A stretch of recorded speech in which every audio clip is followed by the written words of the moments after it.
So, how Yeah. to handle criticism?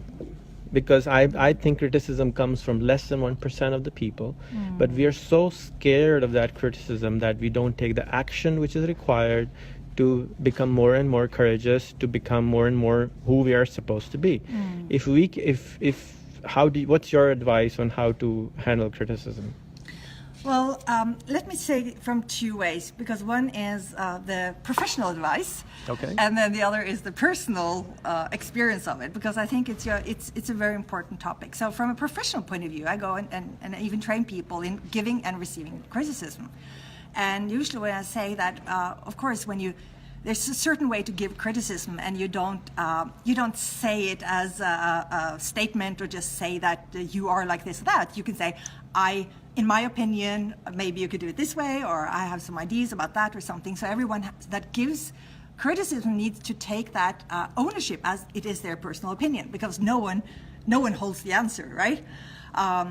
So then you have the person who is receiving. So actually, if you have that mindset that whoever is criticizing you actually is doing you a favor.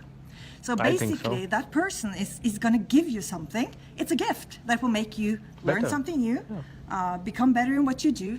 So if we start thinking like, when I criticize someone, I should never criticize them just to get it off my chest, or because I just want to make that person feel bad, then I should just shut up.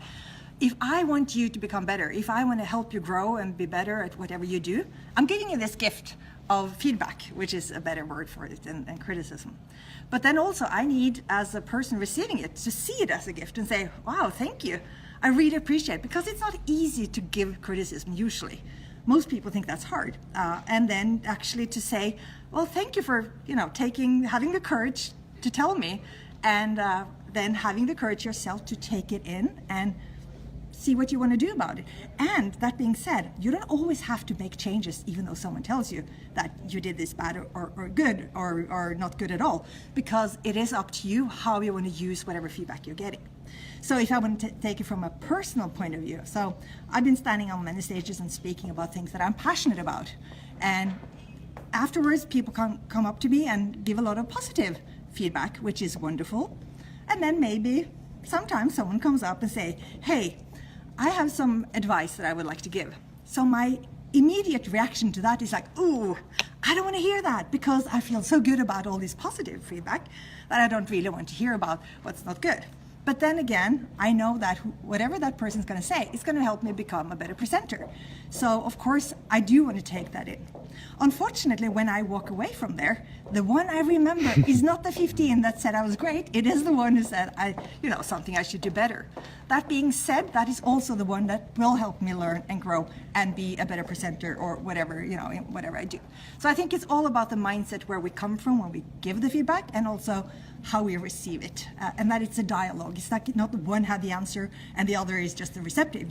This is a dialogue, and actually have a conversation about it and see it as a gift. How do we handle our ego? Because our ego stops us from listening to that 1% and click. I mean, especially on social media, people just, in person you can't punch the person. You want to, but you can't really punch the person. And well, most of the people don't. But on social media, people end up blocking that person who is giving the feedback.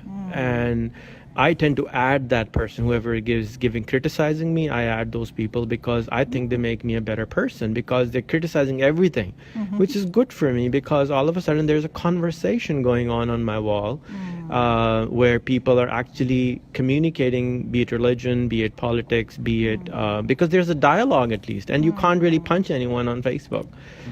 You can't shoot anyone, you can't throw stones at anyone, you can't do anything except giving them data which can prove them to be, or help them become a better person. So how do we handle our egos, stopping from listening, from clicking that block button from everyone who is sort of criticizing us? Yeah, and I think that's a really important thing, because if you just want to surround yourself with people who agree with you, you will never be better. You will never change. You will just stay the way, and it's dangerous. And you see that happening. And Right. you see it. That's one of the reasons why they think the politics, the choices that Donald Trump. Okay. is that people just and honestly, I realized that as well, because I think, like everyone else, I was shocked because I never saw anyone saying anything nice about certain politicians that you just whispered. But of course, other people who did support him, they only saw that. So it's kind of reinforcing our own perceptions, and in a way that feels good because we're part of this tribe, and yes, I'm right because everyone's agreeing with me. And I have to admit too, I have friends that do support that man that you just whispered. I have too. And honestly, sometimes it's really interesting to talk to them, just because they come from a very, very different angle and way of thinking. And I have to listen to that. I have to, be willing, and I can still keep my own beliefs and meaning, but not listening to the other, that I don't think is healthy.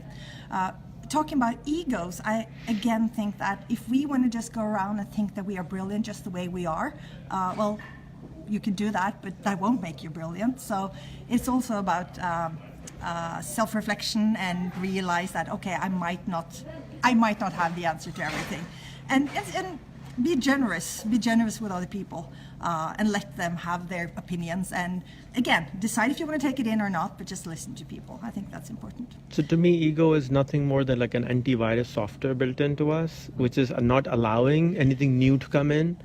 How do you handle this? Ego comes from fear. We're afraid. We're afraid to be different. We're afraid to don't be liked. We're afraid to fail. We're afraid for so many things. And I think if we just let that just flow away and say, what's there to be afraid of?